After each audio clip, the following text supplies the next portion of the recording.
Hello party people, it is Will Pemble. I am in the garage. We are gonna see about putting the transmission, which I've got down here.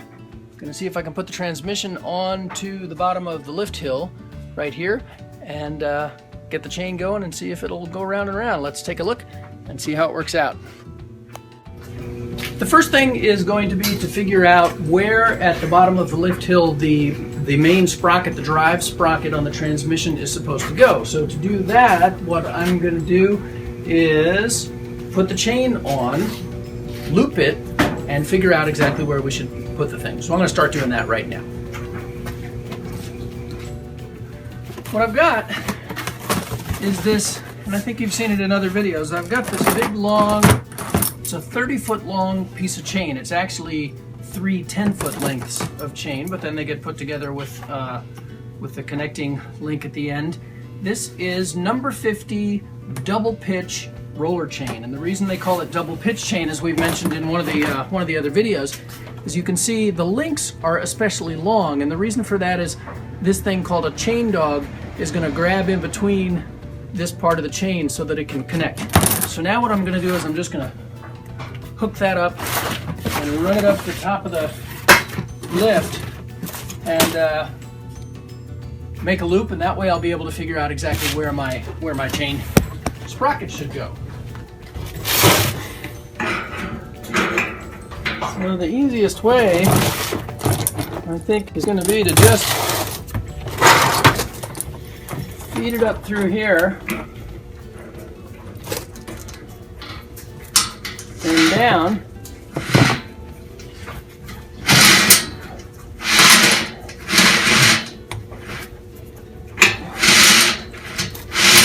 None of this is actually connected all secure like just yet.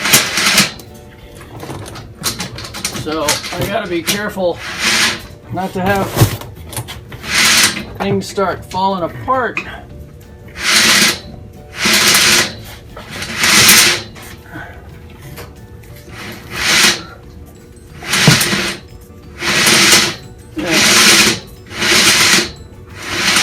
That ought to start coming out the other end by now. So a master link is cool. It's just a regular chain link, but it's take aparty, so you can take it apart. It allows you to take your chain apart, do stuff to it, and then put it back together. And the way it works here is this piece, this big piece goes in here, and then there's a plate, which is just kind of the side of every other link, goes on here, and instead of these pins being bent over like rivets, this one clips in and is removable, and it's really, really easy to clip in with just a needle nose pliers. You line it up and click it, and now we have one continuous chain. We've got a 30-foot loop of chain to get us up our 12-ish foot long lift hill. So now we can go and figure out exactly where we would want to put our drive sprocket so that we have the right amount of tension on the chain, but not too much. This is kind of where I get, and it looks to me like I ought to put the thing, I don't know, about, what, 6 inches, you think, away from this tie. So 6 inches away, and then probably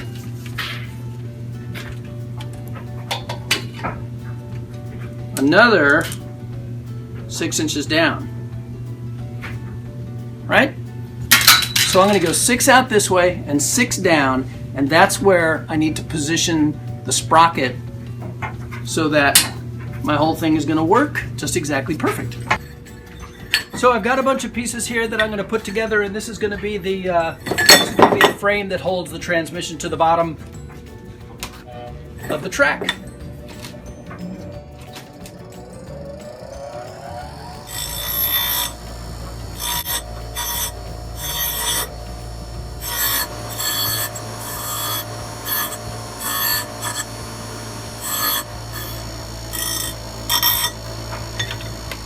So now we're going to do a little bit of welding, and we're going to put this sucker together. These are really cool if you weld. They're just little magnets, and they have right angles and 45-degree angles, and they just kind of stick things together while you can tack them. So now this is going to kind of stay where I left it, which is really good if you're wanting to weld something, right?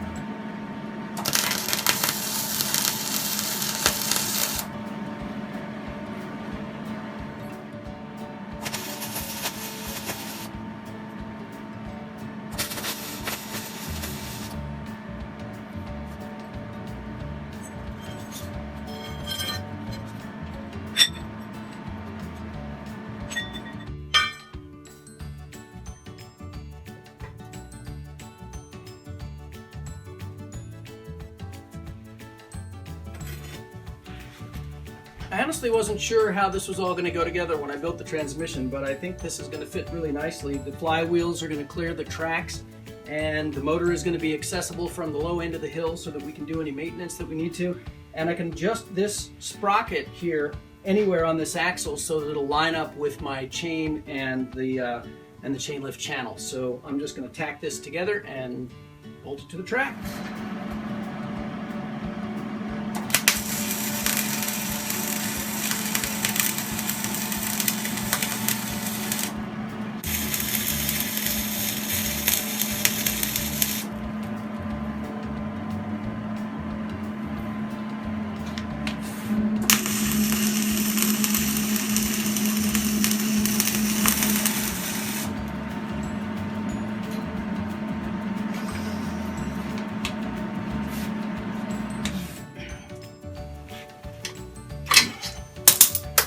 All right, this is chain lift. Now, these are just tacked. I gotta tighten everything on the system up before we launch it.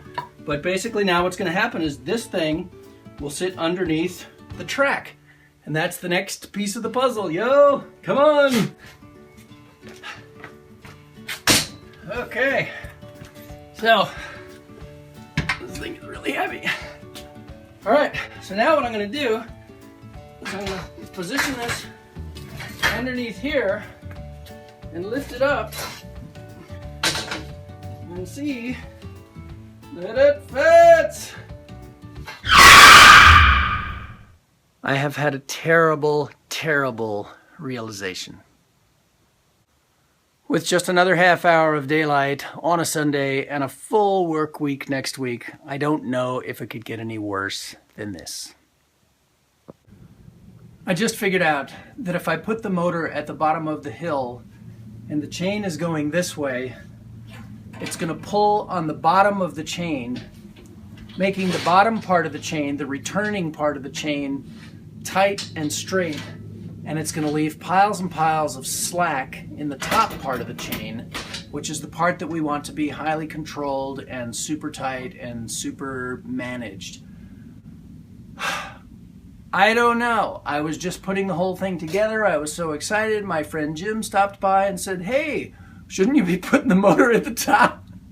And you know, after expressing myself vigorously to Jim, I realized that he's absolutely correct, and I do have to put the motor at the top. So I got to go back to the drawing board in a big way. I want to say that I am sorry that I have failed us all this weekend, because we're not going to be able to see the chain lift working this weekend. But I will try to find time this week. I will try to find time at night. I will get this thing working. And I have to get it working because it's going to the Maker Faire in May. So anyway, this is my latest chain lift fail. I am learning like crazy. I'm learning so much I wish I wasn't learning so much. But anyway, thank you for helping me bring physics, family, and fun to kids everywhere. It is great to have you share this adventure with me. Please subscribe.